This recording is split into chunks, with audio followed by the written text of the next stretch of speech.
ยังบ่เห็นเพิ่นเข้ามาบ่อืม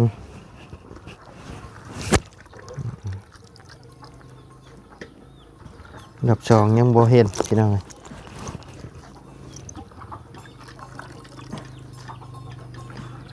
ทางทีมงานทางบ่อยาวบ่ดีบ่ตูนก็ยังบ่เห็นพี่น้องมันโอเคสามีแต่ว่าเจ้าไปเบิ่งหัวเข่าหัวน้ำเสด็จโดยสบายดีเด้อเลยสบายดีมาขอไม้นะไปเอาไปจี้ไอ้ หนึ่งข้าวซุกแล้วก็จี้แล้วก็เผาโอ้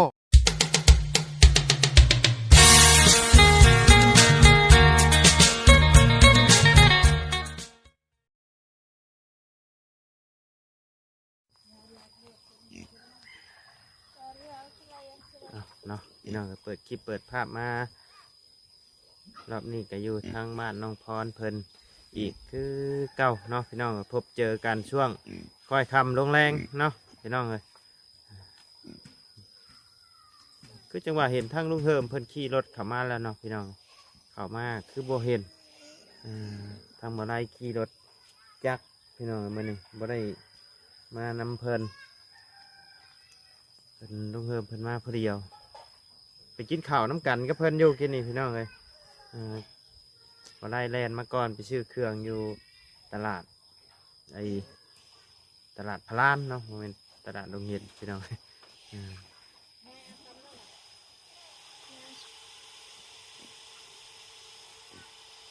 ทางทีมงานเขาก็ยังบ่ทันได้มีไผมาเมื่อนี้พี่น้องเลยยังไปเก็บเบียกเก็บงานยังบ่แล้วเนาะพี่น้องเลยเอาก่อนอื่นกับทักทายสบายดีเด้อพ่อแม่พี่น้อง FC เบิร์ดจะขู่สู่คนเนาะเพราะว่าอยู่ในต่างประเทศกะยินดีต้อนรับเข้าสู่ช่องมาไล่คือเก่าพี่น้องโอ้สีมีเหลือมเนาะยังอยู่นี่แหละพี่น้องเลยก่อนอื่นก่อนที่เข้าไปหาทั้งน้องพรเพิ่นกะ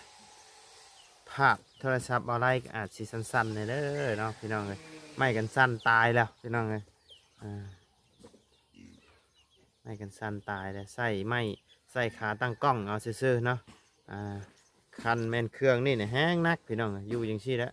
ลายหูลายตาเลยเครื่องแรกที่ว่าไล่เปิดซ่องแรกๆนั่นแหละพี่น้องอันนี้นะแต่ว่าเครื่องนี่ก็มันกระบบกันสั้นมันบ่ได้พี่น้อง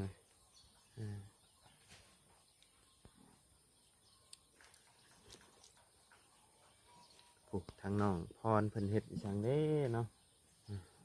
ต้มหม้อน้อยคอนกุ้มอยู่พี่น้องเลย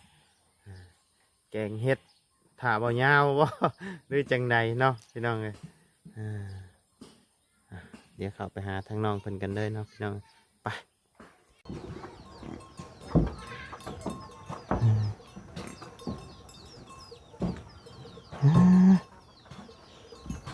มาพี่กับแกงเฮ็ดพี่น้องเลยหนึ่งข้าววันนี้เนาะโอ้ยกินนี่อันบาไลลืมเปิดอันนี้พี่น้องเลยบอกไปบ้างโดนบัดลืมเปิดขอโทษขออภัยละลายเนาะสบายดีเด้อน้องพรเด้อโน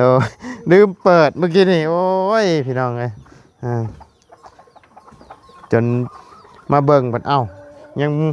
คืออยู่2 นาทีคือเก้ากินจะค้นนี่ขึ้นหน่อยถ้าเข่านี่3 คน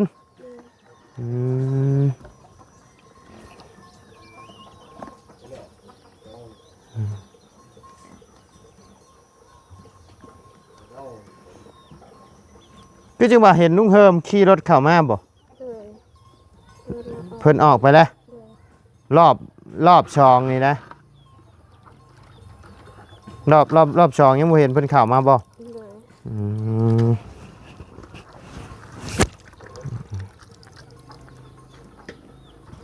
รอบช่องยังบ่เห็นพี่น้อง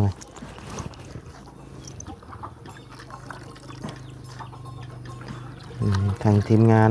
ทางบ่อยาวบ่ดีบ่ตูนก็ยังบ่เห็นพี่น้องเลยมันอาจจะเข้ามาช่วงค่ำๆเนาะไปให้ไป มันค่ำแล้วเอาเป็นมื้ออื่นใช่เนาะ มื้ออื่นก็ได้มื้ออื่นไปได้อยู่บ่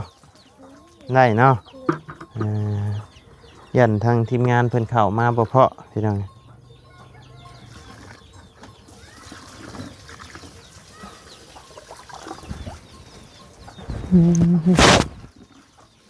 ฝนตกมานี่ก็สาดเปียกบ่ได้นี่เนาะน้องเนาะเฮือนประตูเพิ่นนี่ก็อยู่นี่มีสัญญาณบ่คือติงๆมาโอ้เป็นโตนี่อยู่ฮะคือจังว่าติงมานี่พี่น้องบัตรได้บัตรบ่ได้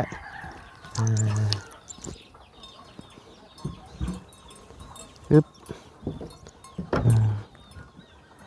ยาสีฟันนี่ได้ใช่อยู่บ่คือจังว่าหลอดใหญ่คือเก่านี่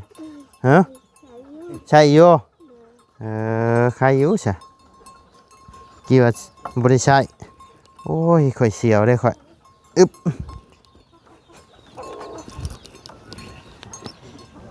อึ๊บอึ๊บ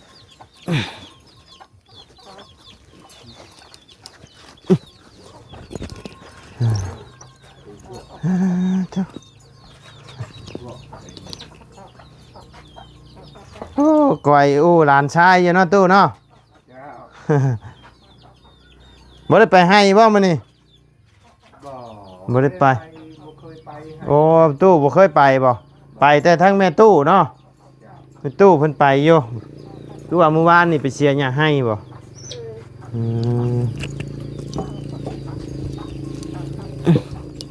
สอนแต่ม.1นี่แหละข่อยคักดีนี่เนาะยังมีอยู่บ่ไอ้แบตหน่วยใหม่ๆนี่ประตูเจ้าได้ชื่อไว้อยู่บ่หน่วยใหม่ๆแบบม.1แบบนี้ยังมีอยู่บ่บ่มีเด้อเนาะนาคักเลยนี่พี่น้องเอ้ยแต่ว่าคันว่านั่นนี่ต้องใส่น้ำสิละลายแน่ๆนี่ม.1นาดิดนบ่เพื่อสิพดนี่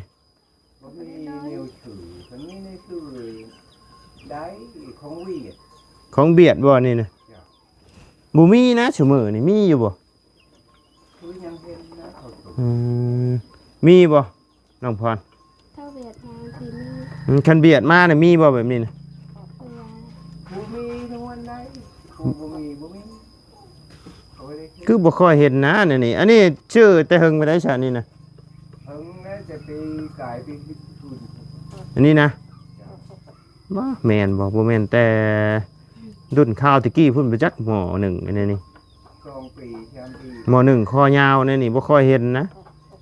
มีแต่คอมนๆน่ะคอยุดน่ะ มีเพิ่มมา เพิ่มมาเลยนี่พี่น้องจะเพิ่นไปข้างอยู่ใช่ว่าไล่แลนเข้ามาก้อนกินนี่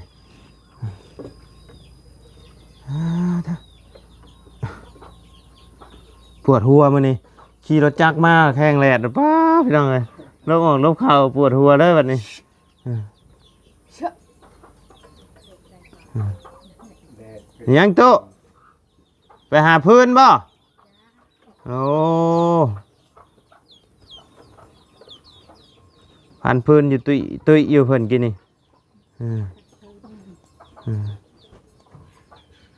ใครดอกผ้าประตูเข่าคักอยู่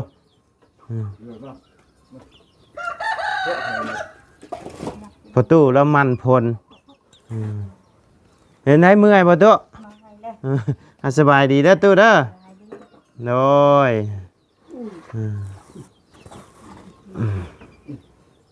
ทางนี้ก็คือมานั่งคักแทบาน เป็นอะไรตอมไม่ที่จูดนะมันก็ใหม่อยู่บ่บ่ได้เบิ่งช้ำคุมให้มันใหม่ไปเรื่อยๆเพราะว่าหม่องนั้นมันสิเป็นหน้าเฮือนของเจ้าหม่องเป็นหน้าเฮือน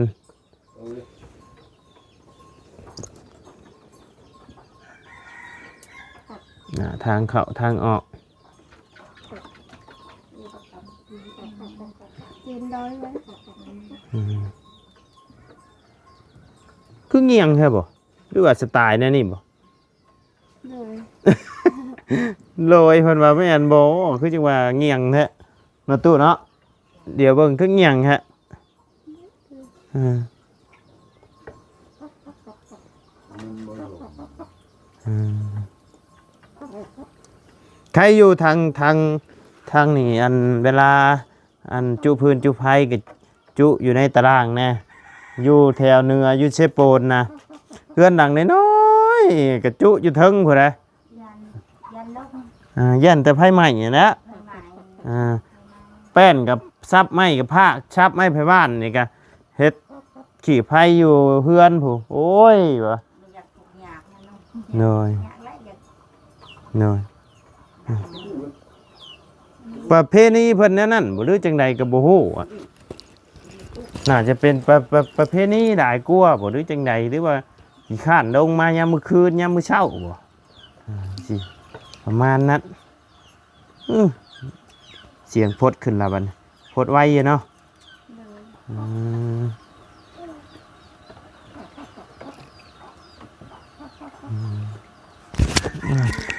ลืมให้เนาะ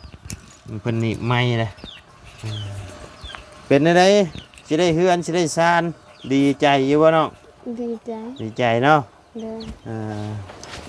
ให้เบิ่งรูปเพื่อนเมื่อวานนี่หายเจ็บท้องเลย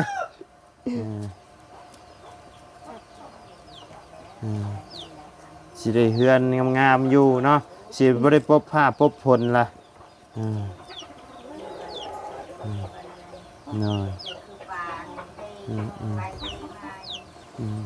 คือดินในนี่นะเพิ่นแบ่งให้เจ้าเองด้วยบ่โดยเฉพาะด้วยบ่หรือว่าจังไดนี่นะบ่โตะดินที่ว่าหม่องที่ว่าเจาะน้ำหม่องสิปลูกเฮือนนี่แบ่งให้ทั้งน้องพรเพิ่นนี่บ่หรือว่าแบ่งให้แม่เพิ่น ไปให้ทั้งแม่ทั้งลูกอันนั้น บ่ได้แบบว่าความหมายคือทางทีมงานนี่แบบว่าอยากคือเฮ็ดนี่คือสิเฮ็ดให้คือทางน้องพรเพิ่นไหนเฮ็ดให้ทางน้องพรแหละสิทธิ์นี่อยากให้เป็นของน้องพรเป็นชื่อเป็นหยังของน้องพรหั่นนะเลยให้ร้านนี้แบ่งให้ร้านนี้ ต้องเซ็นชื่อแปะตาผู้บ้านข้างแน่เลยไอ้ตู้เอ้ยเพราะว่ามันต้องเป็นชื่อของน้องเพิ่นได้สมมติว่าทางน้องเพิ่นมีครอบครัวอหย่างน้องเพิ่นอยากอยู่เอาผัวมาอยู่ก็ได้หั่นนะได้เนาะย่าแบบว่าคำว่าสิเฮ็ดแบบว่าอยู่ร่วมแบบว่า แต่ว่าทั้งน้องพรซิดอยากให้ไผอยู่ก็ได้อะนะให้พ่อแม่น้องนุ่งอยู่ก็ได้บ่เป็นหยังอะนะแต่ว่าซิดขึ้นอยู่น้ำน้องเพิ่นอยากให้ไผอยู่ก็ได้อะนะคือแมนแบบแมนเจ้าเดี๋ยวมาพี่เจ้าเดี๋ยวมาใส่กล้องเขาพี่เพราะว่าทางทีมงานเฮ็ดมาแต่ละเทื่อนี่จุดหมายนี่คันเฮ็ดก็คือเฮ็ดให้ผู้ใดผู้หนึงเป็นชื่อผู้ใดผู้หนึงไปเลยได้ตุ แต่ว่าเพื่อนคือน้องพร แม่นชื่อก็ชื่อของเพิ่นดินที่ชีปลูกช่างกับคือเป็นของเพิ่นไปเลยหั่นนะให้มันเป็นของเพิ่นเบิดเลยหั่นนะแต่ว่าสิทธิ์เพิ่นสิให้ไผอยู่ก็สุดแล้วแต่เพิ่นแล้วว่าให้แม่เพิ่นพักนะว่าประเด็น คันว่าทั้งแม่เพิ่นว่าโอเคหม่องนี่แบ่งให้ลูกเอาให้ลูกปลูกเฮือนปลูกชานก็โอเคหั่นนะอย่ามาแบบว่าลูกเต้าหลายคู่หลายคนแหละมันสิยากนะ บ่ให้ของผู้นี้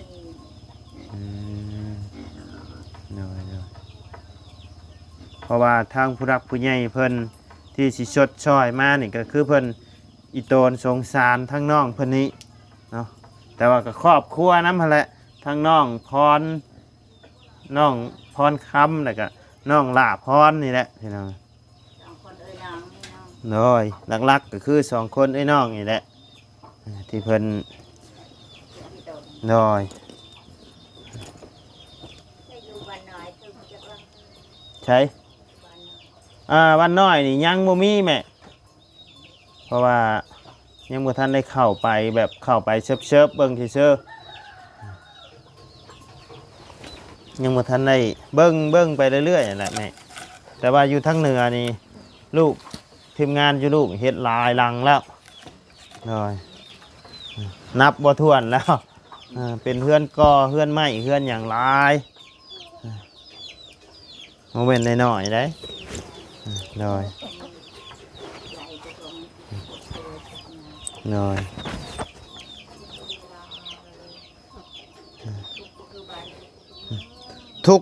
ทุกก็แม่นอยู่ตู้ทุกบางคนเพิ่นทุกกว่านี่ก็มีแต่ว่าบุญวาสนาเพิ่นบ่ได้ก็บ่ได้คือกันนะสงสารอยู่กลุ่มนั้นเนาะ โน้ย คือสงสาร โน้ยอยู่ตามบุญวาสนาคือกันตู้บ่แม่นว่าสิท่านซอยทุกมาได้ซอยรถก็บ่แม่นได้ตู้บางบ้านบางเมืองไปและผู้นั้นก็มาให้ซอยผู้นี้ก็มาให้ซอยก็ทางทีมงานก็บ่สามารถซอยได้เนาะต้องพูดพาไป โดยบางคนเพิ่นมาบางคนเพิ่นมาว่าบางคนเพิ่นมาว่าโอ้ยค่อยกระทุกข์คือกันว่าซอยค่อยแหน่กับอยากช่อยอยู่เนาะใจนี่อยากช่อยพี่น้องแต่ว่าบางครั้งบางทีมันก็เฮาก็เบิ่งอยู่พี่น้องมองไงควรช่อยเฮาก็สั่งช่อยเนาะ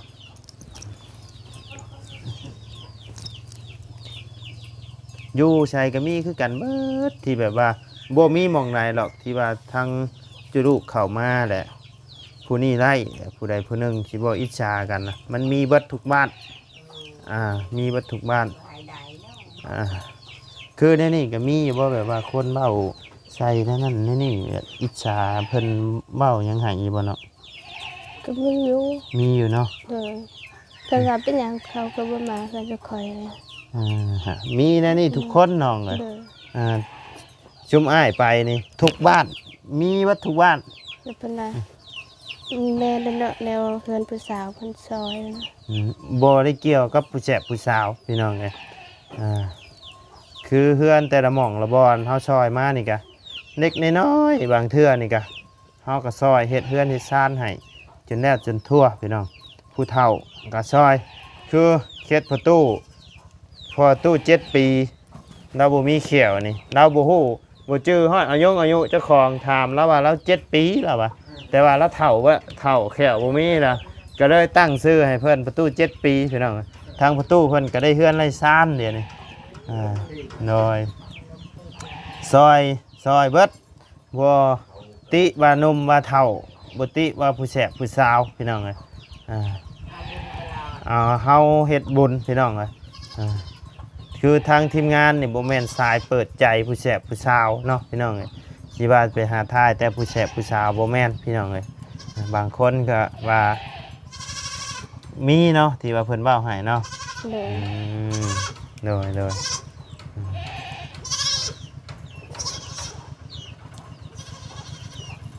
ได้เห็นได้แบบเพิ่นว่านั่นน่ะก็บ่ติเนาะแนวเฮือนผู้สาวเพิ่นก็ซอยเพิ่นเว้าแน่นั่นบ่เด้อโอ้ฉันมันก็ซอยเบิดบ้านแล้วใช่บ่เนาะแต่ละหลังคาก็มีเบิดผู้แสบผู้สาวมันก็มีเบิดพี่น้องเอ้ยบ่มีเฮือนใดหรอกสิบ่มีลูกชาวนะคันเฮาสิจุดประสงค์เฮาสิซอยแน่นั่นพี่น้องเอ้ยมีเบิดโมเมนต์ว่าวเลยงามกว่าน้องเพิ่นนี่ก็ยังมีคันสมมติว่าเฮาอยากซอยคันว่าเฮาอยากซอยแบบผู้แสบผู้สาวพี่น้องเลยงามกว่าน้องเพิ่นนี่ก็มีหลายมีบ่ได้อึดพี่น้องเลยแม่นแต่ว่าคือจุดประสงค์นี่ทางผู้รักผู้ใหญ่เพิ่นอีดูสงสารเนาะเพิ่นอยากซอยน้องเพิ่นทาง ทีมงานเฮานี่ก็คือมีแต่ว่าเป็นสะพานบุญให้ต่อเป็นสะพานบุญต่อให้ทั้งผู้รักผู้ใหญ่เพิ่นมาเฮ็ดเฮือนเฮ็ดชานให้เนาะมีหน้าที่ที่ว่าถ่ายทำคลิปลงอัดคลิปลงให้ทั้งผู้ใหญ่ใจบุญผู้ใหญ่ใจดีเพิ่นเบิ่งเนาะเพิ่นเห็นเพิ่นอีดูสงสารเพิ่นก็ฝากเงินมาสดช่อยเนาะประมาณนี้พี่น้องหลายบ่อึดบ่มีไผดอกสิบ่แบบว่าแต่ละบ้านแต่ละเมืองเข้าไปมีกันทุกหม่องพี่น้องมันสิเกิดการอิจฉากันเนาะผู้หนึงได้ผู้หนึงบ่ได้บ่ได้อึดพี่น้องแต่ทั้งนี้ทั้งนั้นก็ขึ้นอยู่กับบุญวาสนาคือกันพี่น้องคือบ้านดงบางยางนี่ถือว่าไล่รายสิ่งหลายอย่างได้พี่น้องเลยโรงเรียนบัตรก็ได้เนาะโรงเรียนทั้งโรงเรียนทั้งบัตรแล้วก็บ้านที่เฮ็ดให้นี่ก็เรือนก่อสองหลังน้องน้ำพลแล้วก็สแตลพี่น้องเลยแต่ว่าคือทั้งบ้านนี่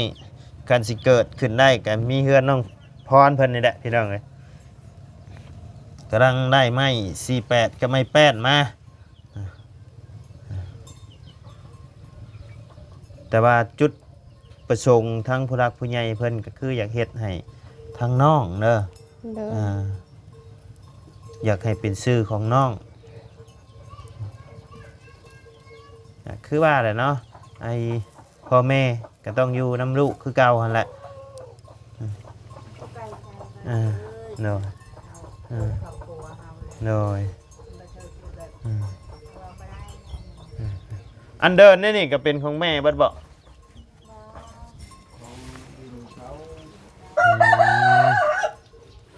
ในนี่แม่นบ่ในนี่เขตนี่อยู่หันก็บ่แม่นดินเขาเบิดดินพ่อมีแต่ทอในหม่องปลูกเฮือนนี่บ่พออยู่นี่ก็ดินเขาเลย เอ้าดินอายอยู่บางประสบเพิ่นเอาให้อยู่เพิ่นนี่ไปอยู่พุ่นน่ะเพิ่นให้อยู่โอ้ที่มีท่อหม่องอันสิปลูกเฮือนน้องพรนี่บ่ที่ว่าเป็นดินของพ่ออ๋อโดยเน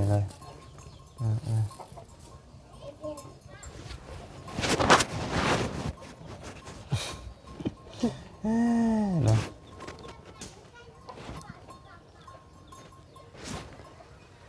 บ้านนี่เพิ่นว่ามีของหลายบ่บ้านนี่มีเครื่องหลายบ่บ้านนี่บ่ฮู้ต้องถามผู้ใหญ่เพิ่นว่ามีหลายได้เพิ่นว่าเพิ่นบอกมาว่าบ้านนี่บ่มีคนเว้าสู่ฟังเด้อมีคนเว้าสู่ฟังว่าบ้านนี่คันแบบว่าเฮ็ดดื่นกันนี่อิจฉากันบ่เด้อเฮ็ดได้มันสิร่ำสิรวยซั่นนี่เนาะมันบ่ร่ำบ่รวยจักเทื่อเด้อนี่มีแต่สิทุกข์ไปหน้าได้นี่แทนที่สิสุกอยู่กันโอ้ผู้นี้ไล่ข่อยอยากได้ดิ้นรนใส่กันเนาะแข่งกันหาร่ำหารวยอันนี้ว่าแข่งกันทุกข์แข่งกันยากโอ้มันบ่ได้เลยน้องเอ้ยโอ้บ่ได้แล้วภัยเจ้านี่มันฮอด บ่ไหวแล้วข่อยเนาะนั่งคักนั่งแน่ดีเลยก็รู้คือสิเบิดสภาพคักเลยเนาะก็มีอยู่เนาะคนแบบว่าเบ้าให้อิจฉาเนาะมีหลายอยู่เนาะมีกันทุกบ้านน้องเลยบ่ต้องคิดอย่างไรแล้ว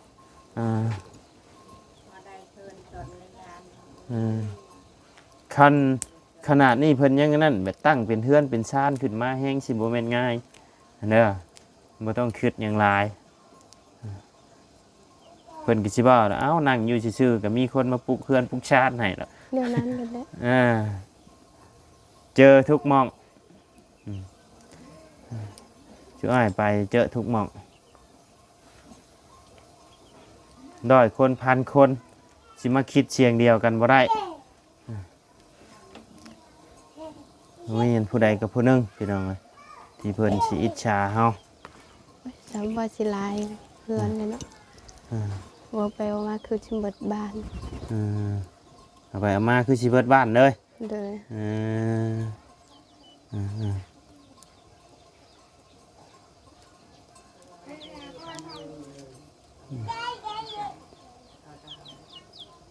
อุดชักได้ให้เบิดมาบริตรึมเลยป้าเด้อไปแปรปลวกเตือนหนึ่ง อืม บัดอัตราปลวกหนึ่ง อีหยังเด้บาทนี่พี่น้องเลย เออ แปรปลวกที่ช่วยไปช่วยเตียไปปลวกแต่ละเอ้ย ไก่ย่าเพื่อนนอกน้องเลยแหงเฮาไปตอบโต้แหงสิเป็นเรื่องเป็นราวขึ้นเพิ่นเบ้าก็ปล่อยให้เพิ่นเบ้าเพิ่นเมื่อยเบ้าเพิ่นกะย่าเบ้าเองหรอกเนอนตู้เนาะเฮาต้องนักแน่นพอแต่ว่าช่วงนี้ก็ทนเมื่อยเด้อช่วงนี้เด้อ ทีมงานก็เข้ามาตลอดอดเอาเด้อช่วงนี้เด้อกินอยู่บ่หนัง นางเนี่ย หนังเค็มเคยกินอยู่บ่เคยกินอยู่เนาะ กินอยู่บ่ เคยกินอยู่ กินอยู่เนาะ เลยแต่ว่าเดี๋ยวไม่เคยกินแบบว่ามันมีคนขาย กินได้อยู่เนาะ เลยกินได้ ทางแม่ตู้เลยกินอยู่บ่กินเนาะแต่ว่าหมูนี่กินบ่ได้เนาะตู้เนาะ หลับตา ขะลำตาพี่น้อง ยังอยู่ทาอยู่ยามาโดนมันคอย ยาหยอดตาลบ่ จะเอา อ๋อเลย โดนแล้วแม่เอ้ย บ่าวไร่ซื้อหนังเข้มมากพี่น้องเลยเดี๋ยวสิเอามาให้เพิ่นจีเคี่ยวกินกับข้าวยามเช้า ข้าวเบิดก่อนหนังนะพี่น้องเลยคักได้นี่นะอีหยังว่าเพิ่นเว้านะไอ้กินกินหอยข้าวย่างกินหนังข้าวเบิดบ่เนาะตู้เนาะกินหอยข้าวย่างกินหนังข้าวเบิดพี่น้องเลยเดี๋ยวก็ได้ชื่อหนังมาให้ มันจังบ่เปลืองอาหาร จังบ่เปลืองอาหารพี่น้องเลยไปใช่ปะไปเอาหนังมาจี้ปะ เลย เอาตัวไอ้มันบ่เปลืองอาหารนี่แหละมาให้จังได้กินโดนเนาะตู้เนาะ จี้แล้วก็ทุบโอ้คักเลย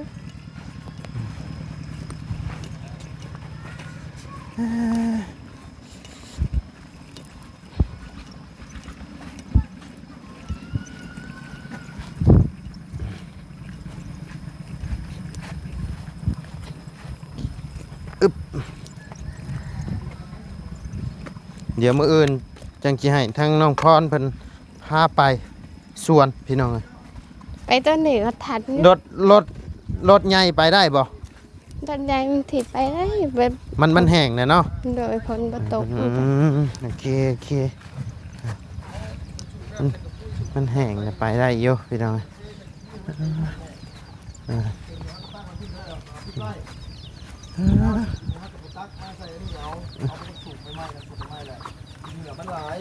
อีหยังน่ะอีหยังขี้เหงื่อลายลุงเฮิม เว้าถึงเว้าน้ำเพิ่นสูบน้ำแล้วเพิ่นมาแล้วเพิ่นกินเลยะ กินเลยโอ้ตัวมัน มันต้องให้มันนอน แมนต้องให้ตะกอนอีหยังลงไปแมน จริงๆเพิ่นก็มีอยู่หั่นก็รูมหั่นกระปุ้ยหั่นจะน้อยให้พรเฮ็ดอยู่หั่น โด โอ้ ย ตุ้ยขึ้นได้ชั่วโมงนี้เนาะ ตู้เอ้ยใส่เสื้อ3ตัวพู โพดโพดนะพ่อเนาะ 2 โต ต้องโตบ่ เลย ต้องตัว3โต นี่พี่น้องเลยอันนี้เด้อเพิ่นเอิ้นว่าอีหยัง ใช้ๆ กิน สบายดีเด้อบ่ได้เด้อ โดยสบายดีเด้อ ไปดี โอ้ เลย ข่อยเห็นแต่เฮิงแล้วนี่น่ะ กินหอยข้าวย่างบ่กินนางข้าวเบิด มานี่ล่ะมามา อืม มานี่เข้าน่ะน้องอ่ะ ขอบใจหลายๆเลย โดยเอาไปจี้ มาเดี๋ยวจีเราได้ เคี่ยว ดูไฟให้มันลุกกันล่ะให้มันลุกก่อน Tin cho đôi nhá. Triệu cái tin nhau nhá. เพราะว่าบ่ได้กินน้ำดอกแกงเห็ดเพาะนะพี่น้องเอ้ยน้องพ่อนคิวขึ้นไปไว้ให้บ่ยาวแหละ เฮ้อ บ่ยาวบ่มามื้อนี้ มาแต่ฉันได้มา มาบ่ มาน้องพ่อนเนาะ จังหน่อยมันก็มาฮอดจังหน่อยฮะ โยของแนวเบาว่าญาบอกว่าสิชื่อน้ำอย่านางชื่อเครื่องมาใส่เด้ความหมายแนวนั้นไหนลุงเอ้ย โดย ความหมายแนวนั้นไหนจังหวัดถ่าเด้นี่ตาดูโตน้องเนาะ น้อย อันว่านางอันอย่างว่านางอันว่าอันนี้ยังบ่ทันได้มาอยู่จังเลยมีแนวมาฝากแล้วได้ฮะ พุ่น อันนี้มาเลยไปส่งเวลาเนี่ยลูกเด้อ โอเคสามีแต่ว่าเจ้าไปเบิ่งหัวเข่าหัวน้ำเสยเด้อเด้อ เลย เดี๋ยวสบายดีเด้อ เลยสบายดี มาขอไม้นะไปเอาไปจี้ไอ้ หนึ่งข่าวสุกแล้วก็จี้แล้วก็เผาโอ้เบิดข่าวเป็นติ๊บได้เกิดสิเบิดเสร็จหนึ่งครับพี่น้องเลยเฮ้ยจะว่ายังกินนี่จะว่าในไรกินนี่ ดำ ด เอ้าไปสิมีชื่อเจ้าน่ะบ่ฮู้ว่าน้องชื่อดำ ำโอ้เจ้าชื่อดำบ่เจ้าชื่อดำบ่โอ้เจะตัวข่อยว่าชื่อพร โอ้ยเพิ่น